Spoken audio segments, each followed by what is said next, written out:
Hello, good evening. Welcome to a special look north. We're at the National Coal Mining Museum in Wakefield to mark the 40th anniversary of the miners' strike.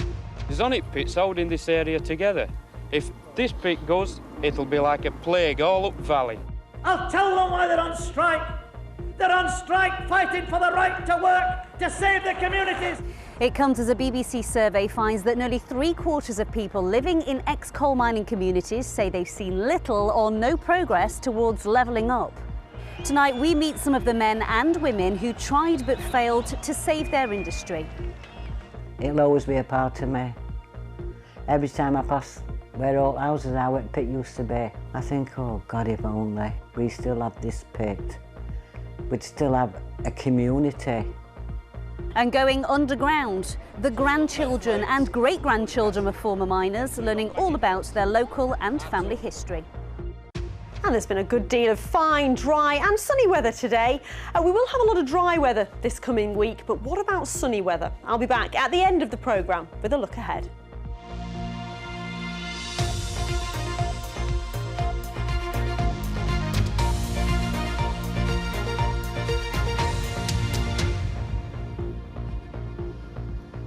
Good evening, welcome to the National Coal Mining Museum. You know, if you've never been here before, it is a fascinating place to learn all about the mining industry and its demise. The pit behind me opened in the 18th century, and in the 70s it was known as Cap House. Back then they were producing 4,000 tonnes of coal every week. By the mid-80s, the black stuff ran out and the pit closed. Ironically, that was around the time of the bitterest industrial action in living memory. It was a strike that started right here in Yorkshire. We start tonight's programme with a look back with Kathy Killick. When you hear the air attack warning, you and your family must take cover. There's no jobs around this area. There's on it pits holding this area together. If this pit goes, it'll be like a plague all up valley. 6th of March 1984. Cortonwood Colliery near Rotherham becomes the latest pit threatened with closure. For Yorkshire miners, it's the final straw.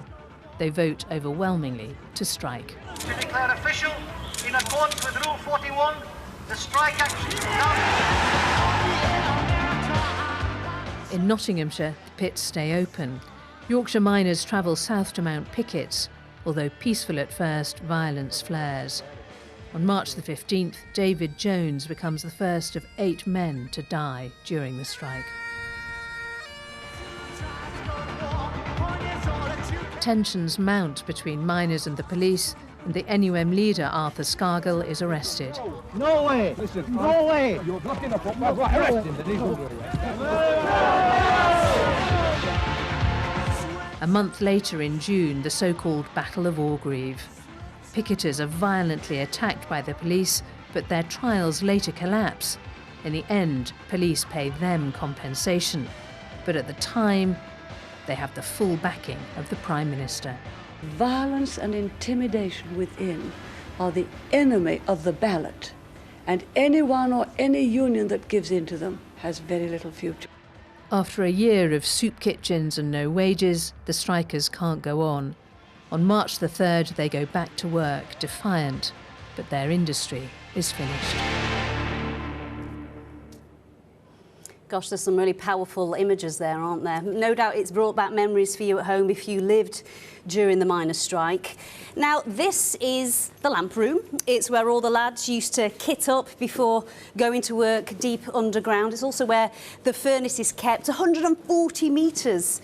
It is down there. We're joined by James Vincent, our political editor. Good to see you, James. Good evening. James, you know, there's been so many strikes over the last 40 years. Why do we always talk about this one in particular? Because this one fundamentally changed what Yorkshire and North Derbyshire, North Nottinghamshire is today. We're not just talking about 40 years ago and the strike and the divisive nature of that, but it's what came after the death of the coal industry and what came after in terms of jobs and whether there were enough jobs and what happened to those communities. Of course, some of those communities have been some of the most most deprived areas of Europe over the last 20, 30, 40 years. So we wanted to ask people how they felt now about it, reflecting on 40 years ago, but what they want for their area now. And I guess what's different to other strikes is the impact is still being felt today. Yeah, the statistics are there, and I suppose one of the main factors of quality of life, one of the main measures, is how long you live for. And if you live in a coalfield area now, you're likely to live a year less than if you lived in other parts of the country. There are fewer jobs in coalfield areas.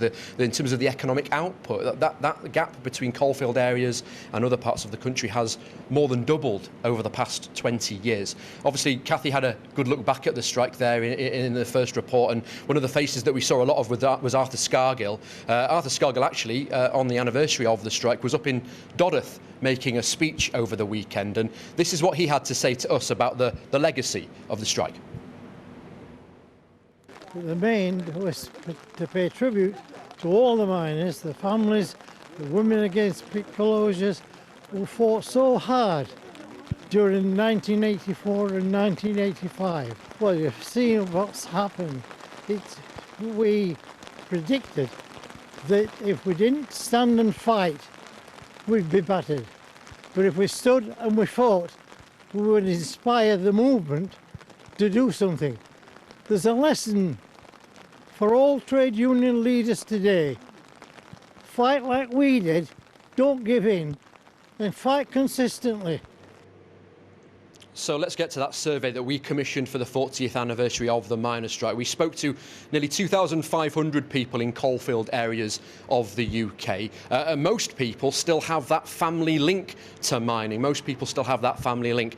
Over half of people said that they or their family supported the strike. They say, though, that in the survey, only 25% of people say that they thought the strike was effective, and 60% of people, so a big majority, said that the death of the coal industry had a negative effect on their area. So that's where we wanted to start. Let's talk about areas now. People in coalfield communities want to remember their heritage, but they also want a bit more than just that.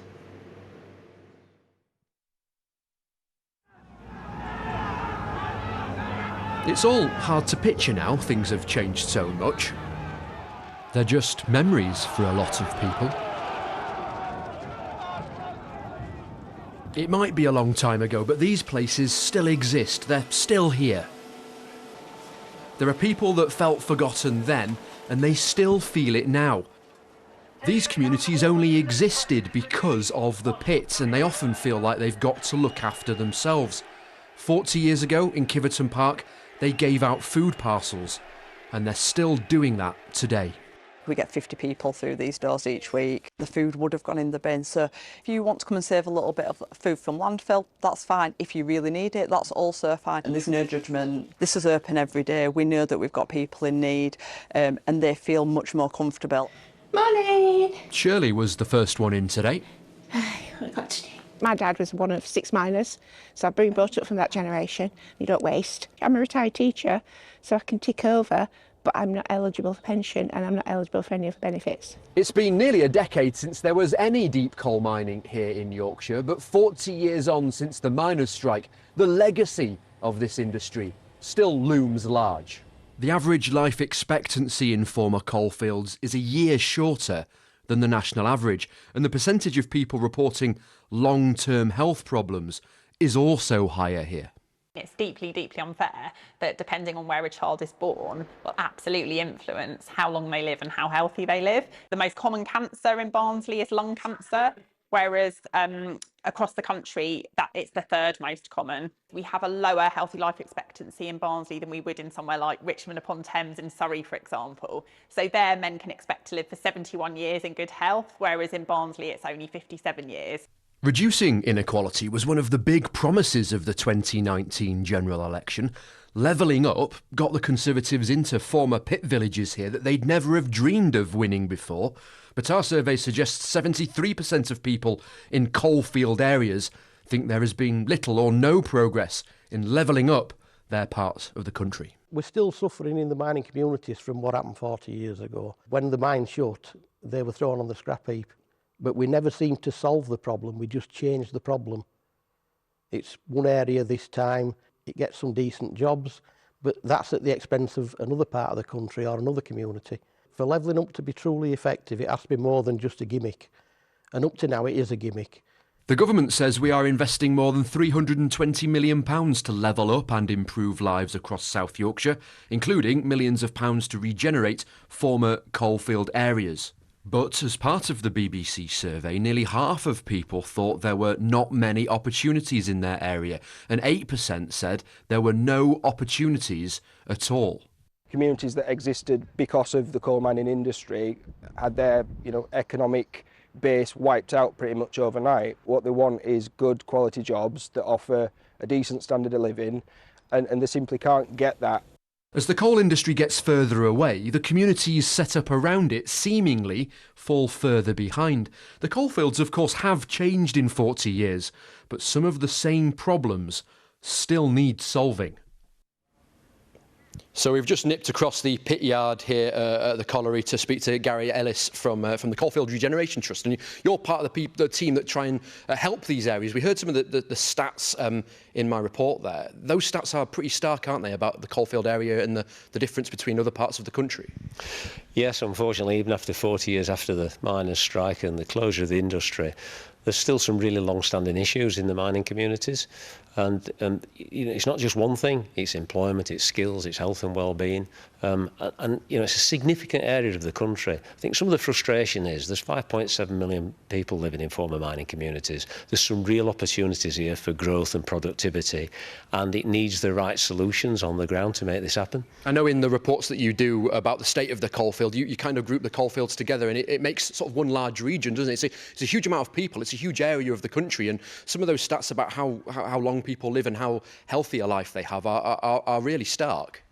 Yeah, I mean, people living a healthier life in coalfield communities are typically, for a man, 7 years less than the national average, 3.5 years less for a female. So it is really, a big issue in coalfield communities, health and well-being, to remove those barriers so people are ready to join the labour force and to take the part on there. Then there needs to be the quality of jobs in these communities for people to operate in. Of course, we're stood amongst the history of the mining industry. Kellingley only closed, well, it's not even a decade since Kellingley closed, and I know you're doing work on site to try and invest in those communities and that area. The colliery's gone, but you've got some stuff going on there. Absolutely. As the Coalfields Regeneration Trust, we was tasked with becoming a self-sustaining organisation. And one of the ways we've done that is to invest in development such as at Kellingley, where we've now produced 38,000 square feet of industrial workspace, and the private sector are our tenants, and that income is then regenerated back into their mining communities for all the items that we need to tackle, which is skills, health and well-being and employment opportunities. Thank you very much, Gary. Go online if you can and read some of the great stuff that's online on the Yorkshire website about the miners' strike. But I'll just throw you across to Amy, who's on the other side of the museum. Amy, all yours. James, thank you. You're getting a sneaky peek here of an exhibition that opens this week to mark the 40th anniversary. People have been sharing their stories, and it's split into 3 rooms. Those who went on strike, those who eventually crossed the picket line, and those who didn't down tools at all. It's called The Longest Year, and it certainly was for former miners like Sean and Pete. Good to see you fellas. Now, you work here at the museum now, Sean, but can you remember what it was like back in '84 when you went on strike? How did you feel back then? I remember it just sort of happened so quick. There was a lot of talk about a strike, and then next thing I know I was on strike and just thinking, what am I going to do now? How am I going to pay my mortgage? And I was just newly married. And you were relying on coal to heat the house at the time? Yes, the house I had got coal-fired central heating, so I had no coal, no immersion heater, so I went nearly 12 months without any hot water as such. Pete, a real hardship back then, especially for families like yours who were 3 generations of miners. You were only 17 at the time with a whole career ahead of you, so you thought? Yeah, absolutely. So I started at 16, so I worked for 9 months, and then all of a sudden we're on strike for 12 months. When I first started, I was told it was a job for life, and of course that's what the fight was all about. There was real bitterness, wasn't there, against those who didn't down tools or they did eventually cross the picket line. Can you remember how you felt back then? Yeah, it was difficult because I come from a village where there were a lot of miners, and my dad were out on strike as well as my uncles, and then you get to know that other people from other communities are going back to work for their own reasons, and it would always said unless everybody won it together it was going to be a battle what you just couldn't win, so there was divided spirits and some bitter feelings. Still bitter feelings today, Sean? All these years, I mean, I've been talking to some ex-colleagues recently, and they can't bring themselves to watch the documentaries on TV. It just stirs up them bad memories. Do you miss the mining? I miss the mining, certainly do, yes, yeah. And what is it that you miss about it, Pete? Because we were talking about this earlier, weren't we? Comradeship, friendship. When you live in a village, a coal mining village, you seem to be that all the dads know each other, all the mums know each other, and the kids grow up together at school. So we had a term where we work hard and play hard, and that's what the communities were like in villages where we had coal mines. Looking back, was it worth it, Sean? I suppose in hindsight, no, it wasn't. But at the time, you know, you're fighting for a true cause to keep the mines open, and history's proved there's no mines left now in the UK. And history's also proved that no one won that fight, did they, Pete? No winners. When you looked at the miners, they lost families, they lost their livelihoods.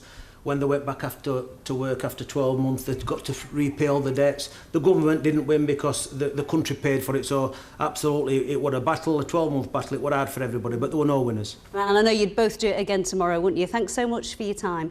You know, it wasn't just miners like Sean and Pete who fought really hard to keep those pits open. Women did too. They wanted to save the industry, save their family's income. Aggie Curry is one of them. She's from near Doncaster. Nicola Rees has her story.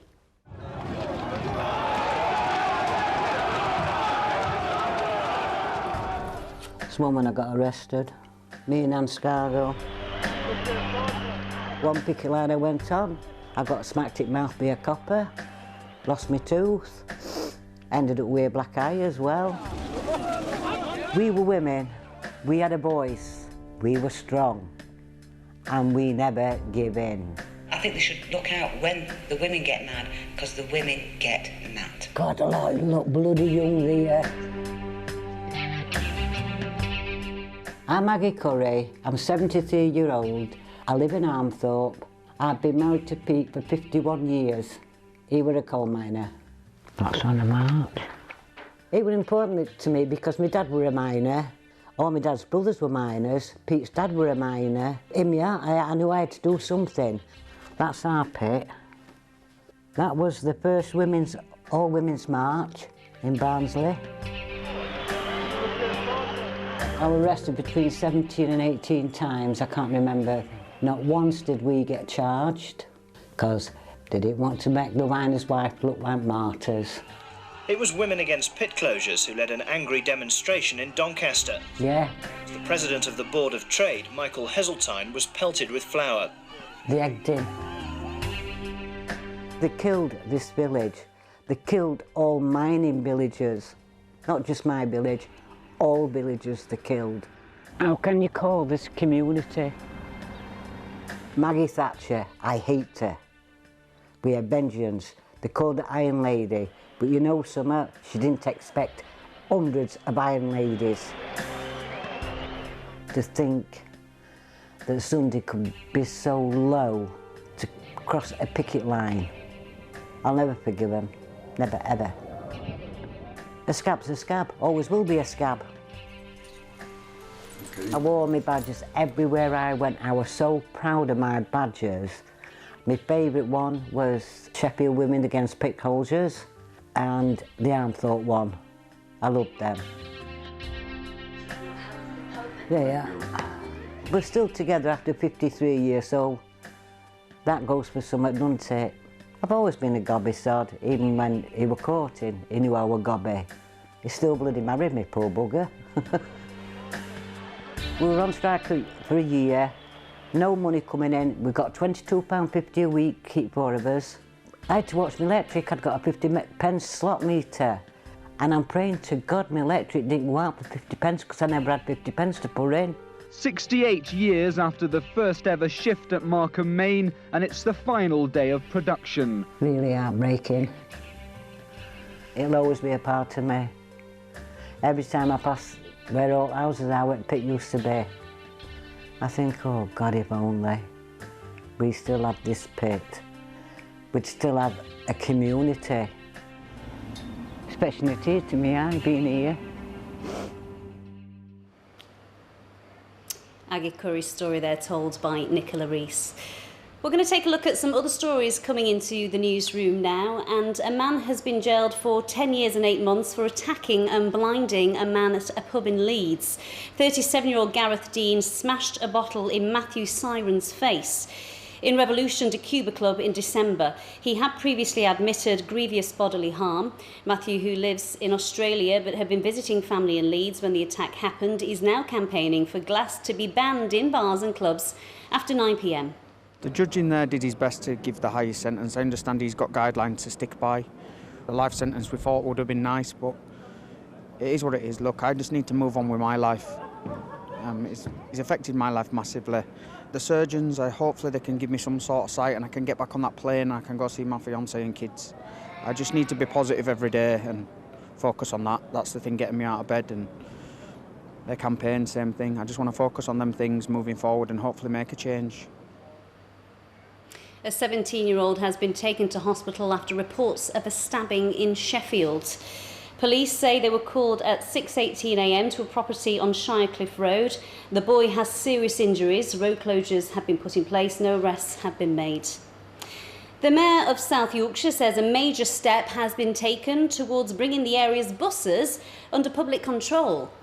Fares, services and fleets will be run by the combined mayoral authority as part of franchising plans due to be agreed next week. Oliver Coppard says profits from fares will be reinvested to make services more reliable. And the parents of a baby girl who was in desperate need of a new liver say that she's now received a transplant. You may remember that a family of 4-month-old Florence Ivy spoke to us a couple of months ago as they were appealing for a living donor. They say that she's recovering well at Leeds Children's Hospital. That is such good news, and a really lovely family they are.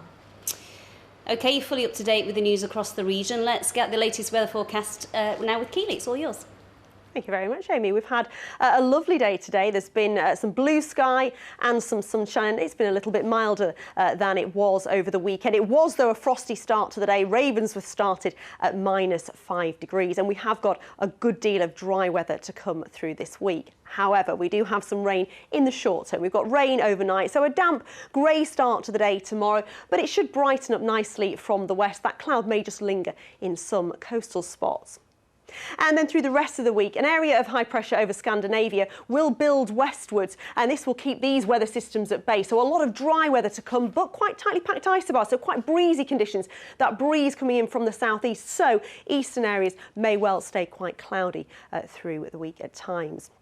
This is the radar picture from earlier. A lot of dry weather, but you can see this weather system out in the southwest gradually moving towards us, and this is the system that's going to bring us some rain overnight. So cloud, wind and rain spreading in from the southwest, gradually spreading southeastwards overnight. It'll linger in eastern areas. We might just see some breaks across Pennine Parts, a little bit of mist here. The coolest of the temperatures expected here as well underneath that cloud and drizzle. It'll be around 5 or 6 degrees. Let's have a quick look at those high water times then. In Scarborough at 10 to 11 tomorrow morning, and then 11:46 tomorrow evening.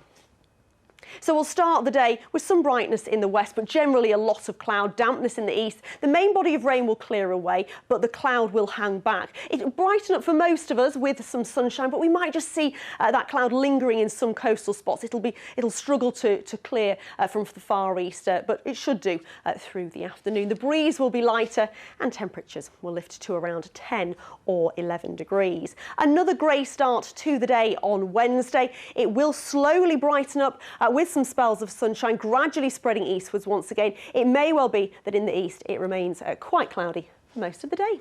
Amy. Welcome back to the National Coal Mining Museum. We're now deep underground at Cap House Pit, where all the action used to take place. This is bringing back so many memories because I came here on a school trip when I was about 10. Oh, it definitely feels a lot smaller than it did back then. But you know, even today, more than 20,000 students a year will visit this place. And for many, it's a chance for them to learn more about their family heritage. It's certainly really claustrophobic in here. It gives you an idea of what it would have been like for all of those lads. Swapping their pens and pencils for hard hats and torches.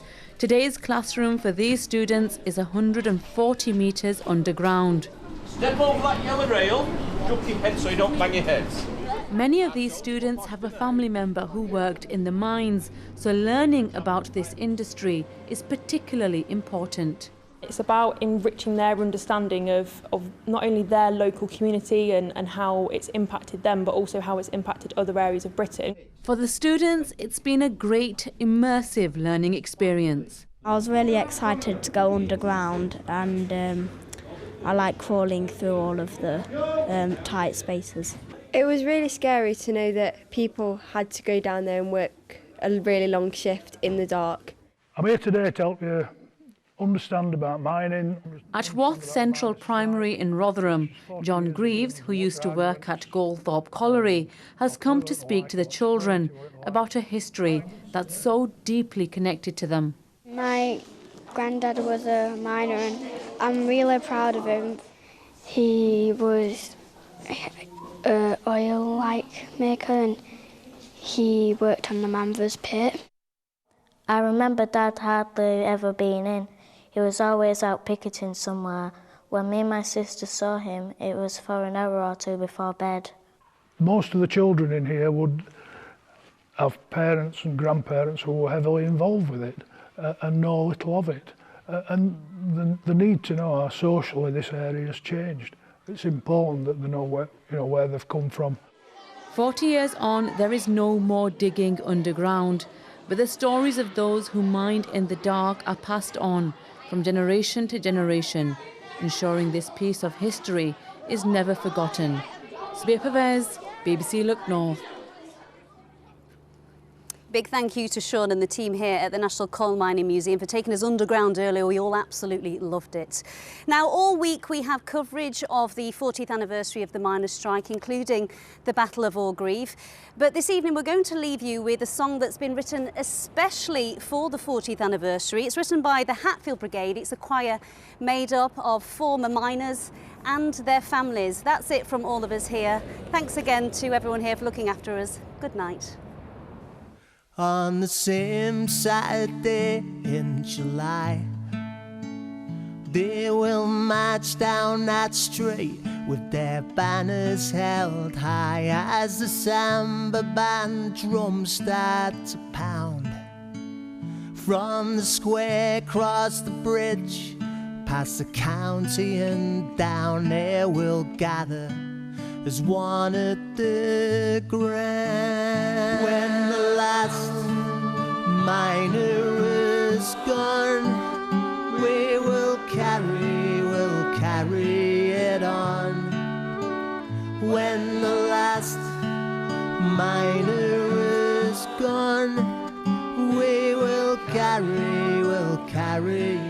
on. When the last miner